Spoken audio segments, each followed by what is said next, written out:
What if Captain Rex was Force sensitive? Let's explore the depths of it in the video. It is rare for Palpatine to be taken off guard, especially when it is because his plans have worked too well. As his ship descends on the rainy landing platform, he pulls his hood up tightly, both to hide his features and to keep the rain out. A Kaminoan scientist is already waiting for him when he arrives and escorts him to the training facility where the incident happened. As they pass by, Palpatine looks out from the observation deck, and his eyes widen at the sight. The pristine facility is marked with a huge crack, one that was supposedly caused by a training accident. It was said to have been caused by a single clone, not with explosives or blasters, but with a burst of energy from his hand. That can only mean one thing: the Force. Where is this clone? We have detained him as you requested, Chancellor. At your word, we can have him terminated. No, that would be a waste of resources. No, I wish to speak with him. The scientist frowns, but nods.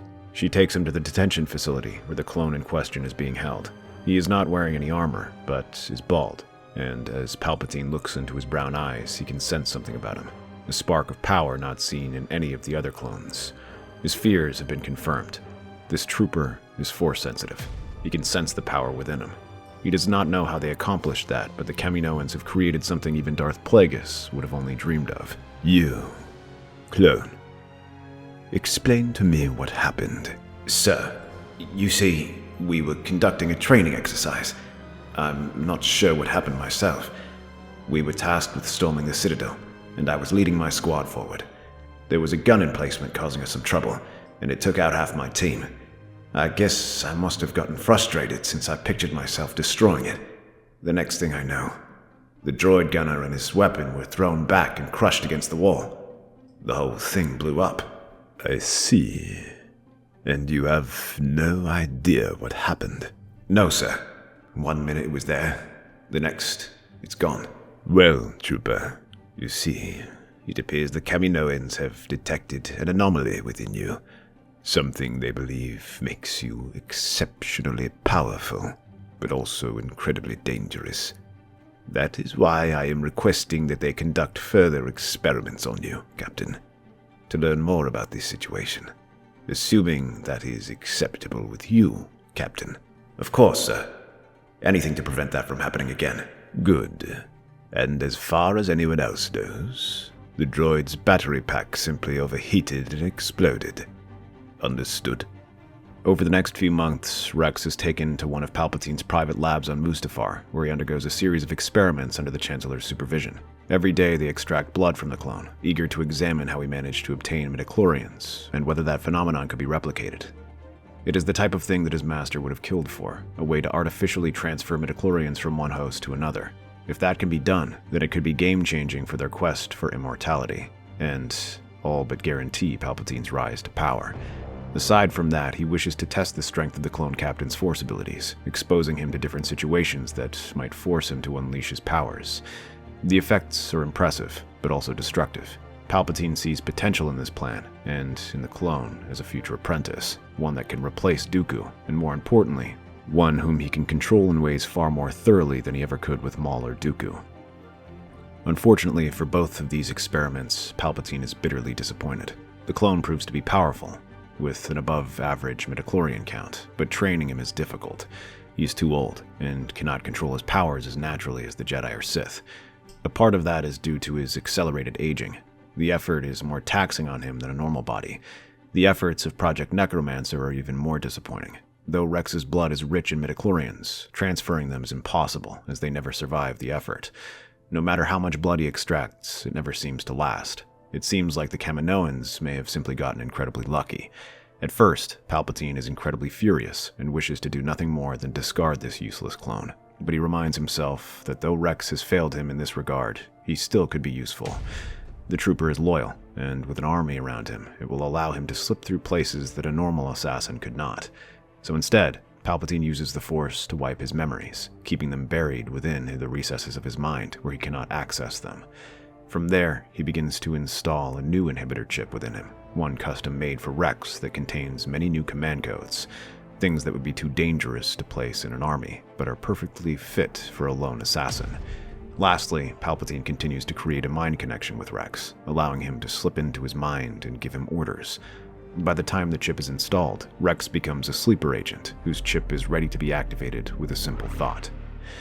But once that is done, he has the captain undergo a series of training courses, things meant to help him understand various scenarios and teach him the tricks of assassination. These efforts are grueling and unlike anything he's encountered before, but Palpatine is determined to force him into learning them. He has the best bounty hunters from the galaxy come to his lab and teach him different techniques, from sabotage, marksmanship, and infiltration, to teach him how to hunt down targets with surgical precision. However, Palpatine also drills him in using the Force to accomplish his goal as well. He has Rex learn how to sense the presence using the Force rather than just relying on equipment, as well as having him study how to unleash his powers to strengthen his body and allow him to defend against each Jedi's tactics. All of this takes months of hardship and effort, and with his experiments, Palpatine soon wipes his memory of these actions too, keeping them hidden deep within his mind. The training is there, and is now quickly becoming second nature to the captain, but how he obtained his skills remains a mystery. Palpatine also decides to unleash these skills for the first time on the same bounty hunters and scientists who taught Captain Rex, to preserve the secrecy of these efforts. The lab soon becomes a hunting ground, as Palpatine locks it down and orders Rex to hunt them down with a single Force command. The captain has access to a wide array of weapons and becomes a hunter in that facility, systematically gunning down each member of the staff who trained him. So, they try to fight or flee or beg for their life, but all end the same way. They feel the powers of the Force constricting their throats and crushing their windpipes, or the facility itself attacking them as panels are ripped free and flung about, or simply gunned down without mercy. And by the end, Rex has no recollection of any of this, thanks to the memory-suppressing powers of his inhibitor chip and Palpatine's influence. And this happens just in time, as the war breaks out. To cover up Rex's disappearance, they place him on Alpha 17's training course for his clone officers. Here, the most promising clone officers are given the chance to learn advanced tactics and independent thinking, so Rex is easily able to pick up multiple skills. After that, Rex is placed under the command of Anakin Skywalker, another individual whom Palpatine has a keen interest in. With Rex's innate knowledge of tactics and clandestine operations, and Anakin's flair for the unexpected, both of them make a legendary team. They become one of the most efficient fighting units in the Outer Rim, with the 501st cutting a swath of destruction across CIS space and bringing countless systems to heel. During these operations, Rex often encourages his Jedi General to use tactics that the Jedi might consider underhanded or dishonorable. From attacking enemy soldiers while they sleep, to taking hostages and demanding their surrender, or even using torture to force prisoners to cooperate, Rex steadily stokes the fire of the dark side building within Anakin, and provides regular reports to Palpatine about Anakin's situation, and whether he can be turned against the Jedi. But that isn't all Palpatine does with the new clone at his disposal. With the war breaking out, there are no shortages of foes and obstacles in his path. Some senators oppose his takeover of the government, some business leaders were too greedy to play Palpatine's game, and some Jedi Palpatine suspects might learn the truth. That is where his new assassin is put to work. Anakin spends much time in Coruscant, and when he's there, Palpatine secretly has Rex hunting down these targets. All it takes is one mental command, and the clone heads out to hunt. Many of these targets do not see him coming. After all, he's just one clone among a million. They do not even notice him until he has his blaster out and guns them down.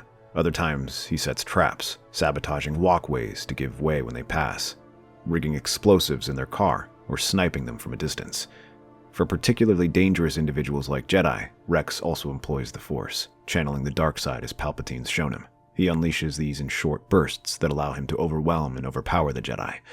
Though he might lack a lightsaber, Rex makes up for it with his built-in knowledge of the Jedi obtained from serving under them. Yet no one seems to suspect a thing, in part because Dooku himself has a penchant for using assassins and bounty hunters to do his dirty work, and also because no one suspects a clone, least of all Anakin. Although the two were paired up together as part of the Sith Lord's plot, the two of them grew to be close friends, as Anakin relies on Rex's strategic prowess and willingness to go through whatever plan he makes, while Rex admires the General's unorthodox way of leadership and personal bravery. The two make a legendary team and continue to serve the Republic. However, during the Umbara campaign, Anakin is sent to help with matters on Coruscant, while the 501st is placed under the command of Pong Krell. The massive Jedi general immediately suspects something is wrong with the captain. Like the rest of the Order, he has heard of the strange assassinations occurring on Coruscant, adding to his already massive dislike of clones, and this leads him to begin sabotaging operations against the clone captain. He begins to formulate dangerous strategies that put countless men at risk and result in massive casualties. Although Rex tries to obey them at first, his frustration grows at seeing so many of his brothers fall. The straw that finally breaks the camel's back is when he learns that Krell staged a friendly fire accident to kill members of Rex's unit and the 212th. And when they try to arrest him, the Jedi responds by reaching for his lightsaber and starting to cut them down, turning fully against them. The air is thick with tension in the shattered remains of the Umbaran command center. Captain Rex stands still, armored fingers clenched at his sides. His eyes track Krell's towering silhouette retreating into the mist-covered jungle. I want every available squad searching the lower cliffs. Fan out. Stun if possible. Kill if necessary. Krell doesn't leave Umbara. The clones nod and scatter like ghosts into the dark, but hours pass. Krell is always one step ahead. His knowledge of clone tactics is almost supernatural. When clones do find him, it ends in disaster as he cuts them down without mercy, leaving only smoldering bodies. The rest begin to fall behind as the trail grows cold. Rex remains alone. He moves through the dense forest, guided only by a quiet sense of something in his gut pulling him forward. The rain falls harder. Thunder rolls. A sudden motion gets Rex's attention, and he turns back to see Krell smiling before him and ignites his lightsaber. He steps from the shadows, sabers in hand, green and blue humming menacingly to life. His grimace curls into something between amusement and contempt. So it's you. I suspected it for some time now. A clone. Too precise. Too quick. The deaths on Coruscant. The whispers in the forest. You're no ordinary trooper, are you?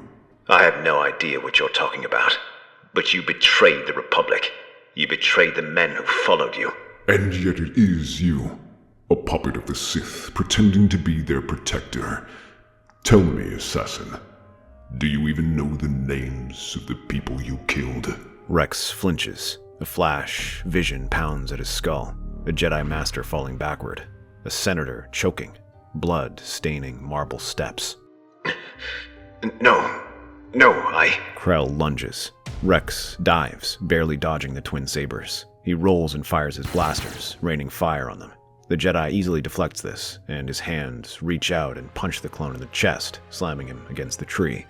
Krell is already moving again, sabers slicing the air, forcing Rex to retreat behind thick roots. He tries to reload, but his blaster is struck from his hands, crushed by a blow from the Force. Your master trained you well, but you were never meant to be anything more than a tool, a blunt instrument to forward his goals. Rex stares at the fallen weapon, breathing heavy. A rumble grows in his chest, not fear, not anger, something deeper.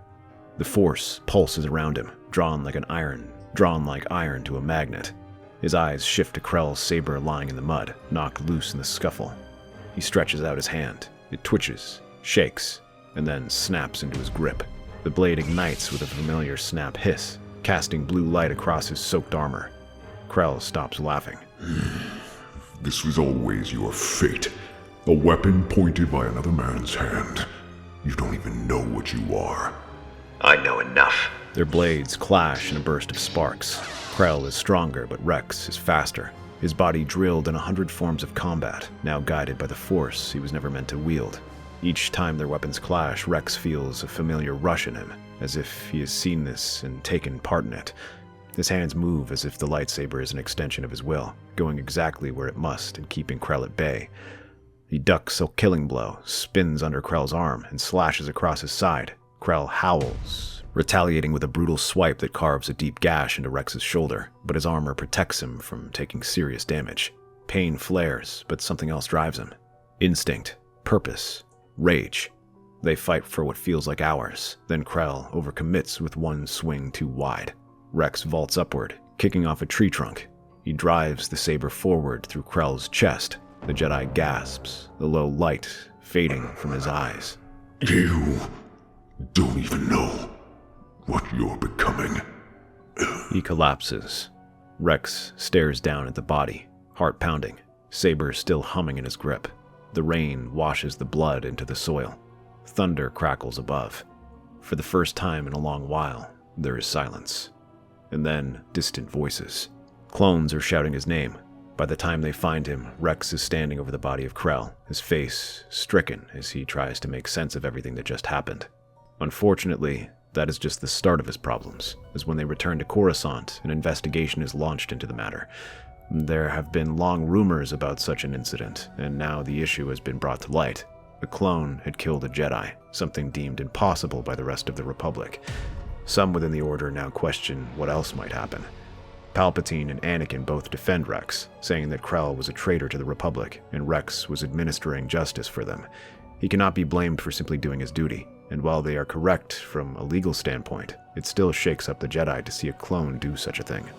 Others question how Rex managed to even accomplish that, given how powerful Krell was, and that Rex was alone, how he had managed to pry a lightsaber from such a powerful Jedi's hands, and some even suggest he might be Force-sensitive and insist they do a test on him. However, some Jedi who share Krell's point of view about the clones are quick to dismiss this. To them, the clones are little more than organic droids, and to control the Force is impossible. Anakin argues that whatever happened is irrelevant. Even if he is Force-sensitive, it doesn't prove that Rex is a traitor. To this, no one has an answer, and there is a call to court-martial Rex, but Palpatine intervenes to save him. In the quiet of the Jedi Council chamber, tension hums louder than the Coruscant traffic below.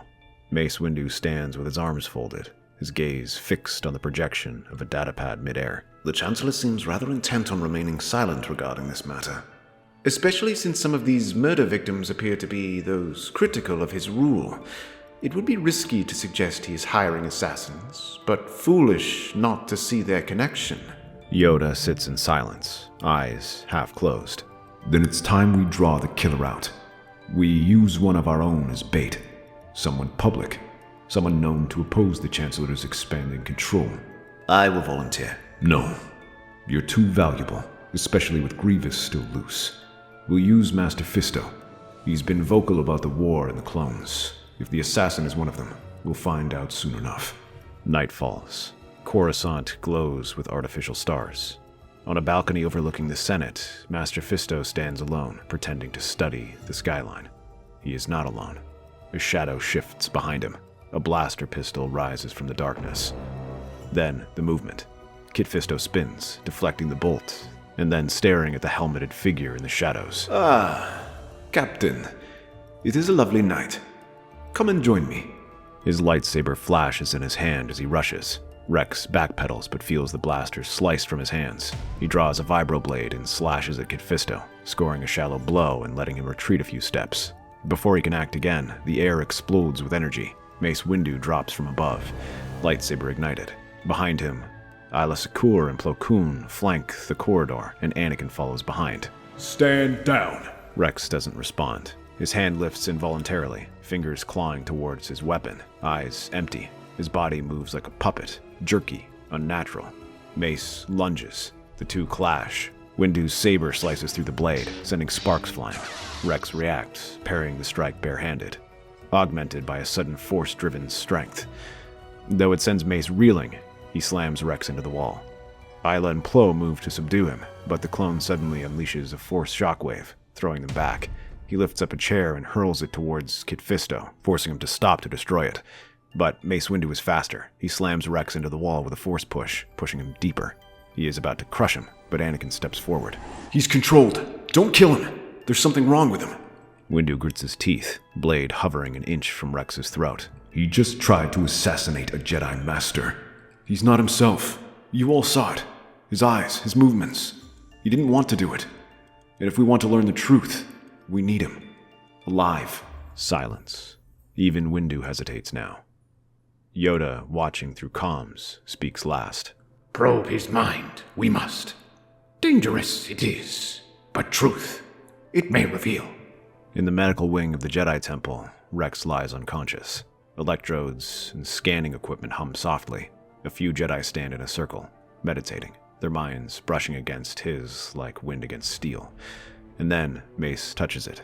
He stumbles back from the immediate resistance of the captain. Other Jedi try and find the mind like a fortress, keeping them from peering beyond.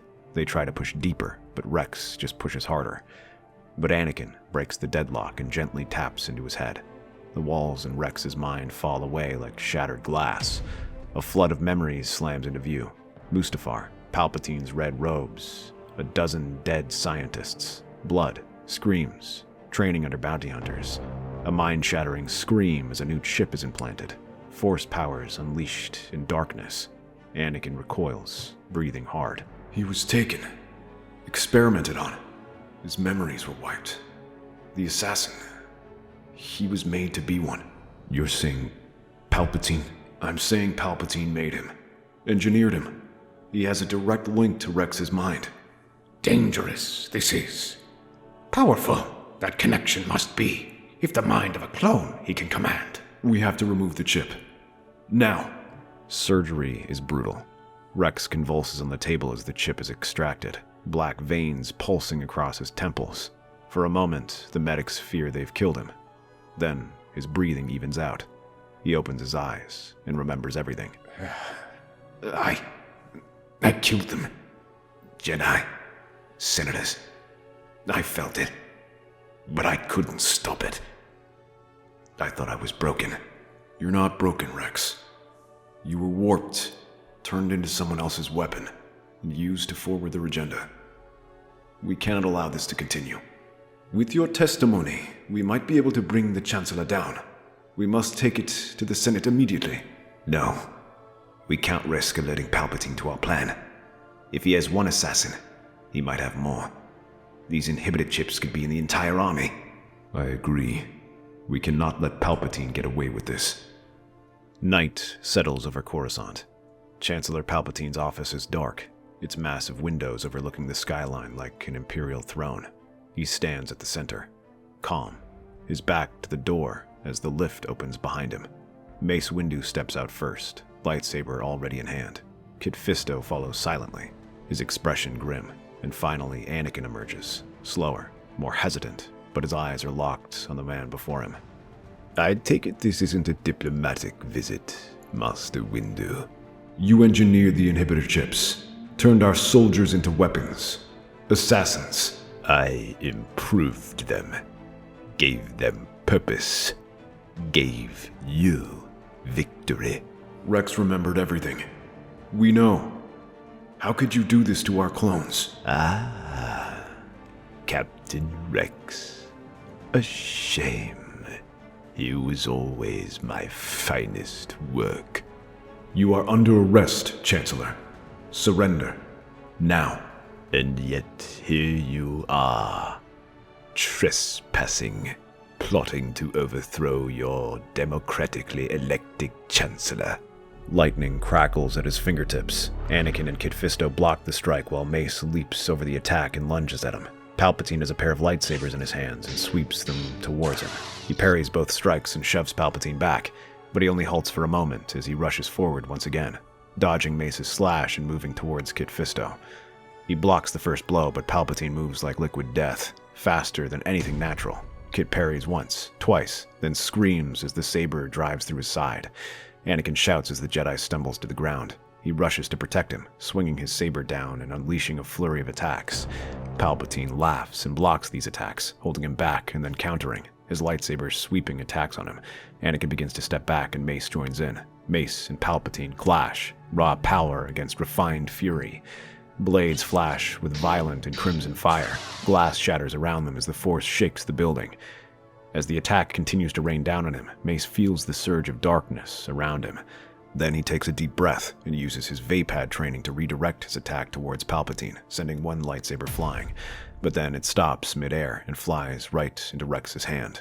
The clone glares at Palpatine and rushes forward. Palpatine presses the attack, but Rex is waiting and parries his strike, redirecting his attack and then shoving him back. His training takes over, and his movements quicken, each strike intercepting Palpatine's attacks while Rex advances. Palpatine raises his lightsaber over his head, but Rex catches it, leaving the two locked in place. But from the side, Anakin leaps forward and forces Palpatine to break off and defend against him. Kit Fisto takes his chance to slash Palpatine's side. Rex shoves him back, and Mace cuts off his retreat. Rex uses the Force to throw him back to Mace's waiting saber. Palpatine ducks at the last minute, but the 3 Jedi advance on him with their lightsabers ready. Palpatine hisses and tries to defend himself, feeling their weapons close down on him, but his defenses falter and he feels them score wounds across his side and shoulder, before unleashing a burst of force lightning that throws them back. He turns to Anakin and unleashes a concentrated burst towards his failed apprentice, eager to end his life. His eyes widen in surprise, but Rex steps in. Electricity courses through his body as he screams out, but then slowly raises his hands and catches it. The pain begins to subside and he turns to Palpatine. He raises his lightsaber and rushes towards him. Palpatine leaps up after him and their weapons swipe each other, but Rex moves faster and lands a blow across his waist. The Chancellor's eyes widen in surprise, and he gasps out. He looks down before dropping to the ground.